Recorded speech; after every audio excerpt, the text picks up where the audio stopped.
we're going to do a revival process, surrounded by the real presence in the Eucharist.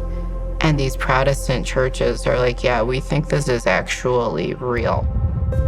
The fidelity with which they present their hearts to the Lord and desiring to be one with him based on the bread of life discourse is almost breathtaking. And seeing that up close and saying, man, if Catholics could get like an ounce of that, it would be firepower.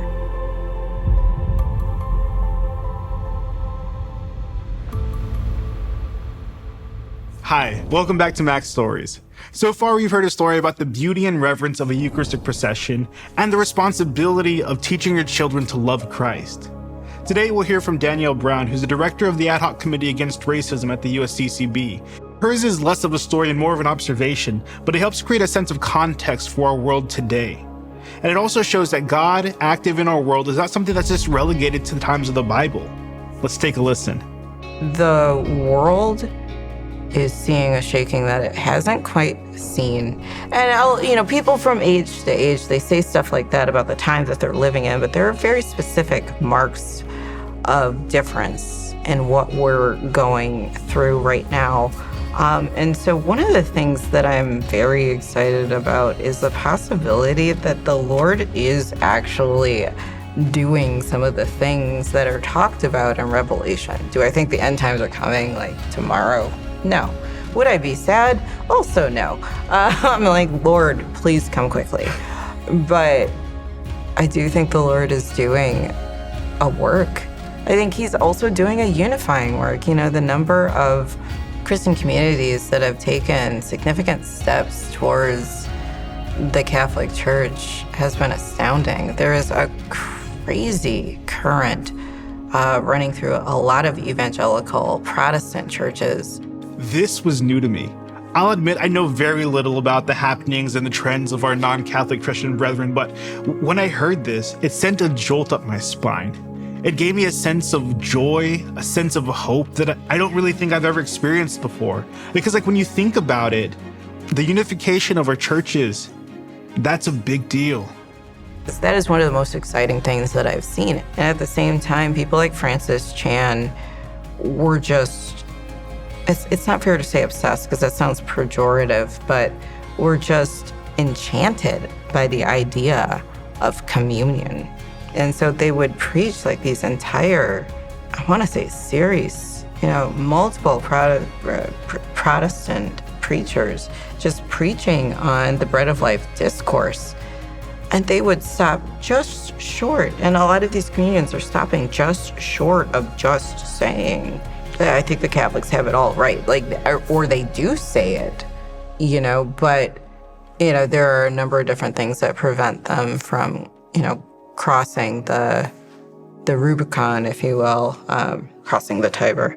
Oh, gosh, it's a significant movement. And, for the Catholics that I know, who are deeply committed Catholics and who are also very involved with ecumenical movements and keep their ear to ground, because the Lord, when he really has a word for the people of God, he doesn't just put it typically in one person. He will spread it out, right? And so in that sense, paying attention to what the Lord is doing in the ecumenical places where they are sold out for Jesus and they have orthodox understandings of who Jesus is and what he calls us to, like sort of first generation Christian type ideals about life. Those folks who are Protestant, there has been amazing growth in relationship, I would say, between our churches. And so it's crazy to me that the Lord is like, yep, Catholic Church, we're going to do a revival process surrounded by the real presence in the Eucharist. And these Protestant churches are like, yeah, we think this is actually real. When the Eucharistic Revival was first announced, I remember thinking to myself, that'll be good for the church. Knowing Christ and the Eucharist better, that's a good thing. But after hearing about what Danielle was witnessing, man, I was thinking too small. I was not giving God his due by acknowledging that this revival was not just about the Catholic Church. It's bigger than that. It's for the whole world. And what a joy to be that wrong. What a joy to be that naive, to realize that God is working in a way that is bigger than I can even comprehend. The fidelity with which they present their hearts to the Lord and desiring to be one with Him based on the bread of life discourse is almost breathtaking. And seeing that up close and saying, man, if Catholics could get like an ounce of that, it would be firepower. It would be like a G-force tore through this church. So that is one of the most significant things that I've seen. And it obviously doesn't have a ton to do with the Catholic Church per se, but it does have everything to do with what the Lord is doing. And it is truly, in my opinion, most probably a John 17 type work. And I think in my lifetime, there will be massive numbers of evangelicals either coming back to the Catholic Church or joining us. So God, help us be ready. A John 17 type work. That stuck out to me. For context, John 17 details the prayers of Christ right before he's arrested, tried, and then crucified. And it can be broken up into three distinct pieces. In the first, Christ prays for his glory. In the second, he prays for his disciples.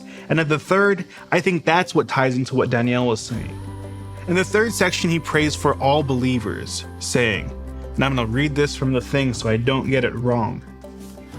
I pray not only for them, the disciples, but also for those who will believe in me through their word, so that they may be one as you, Father, are in me and I in you, so that we may all be one.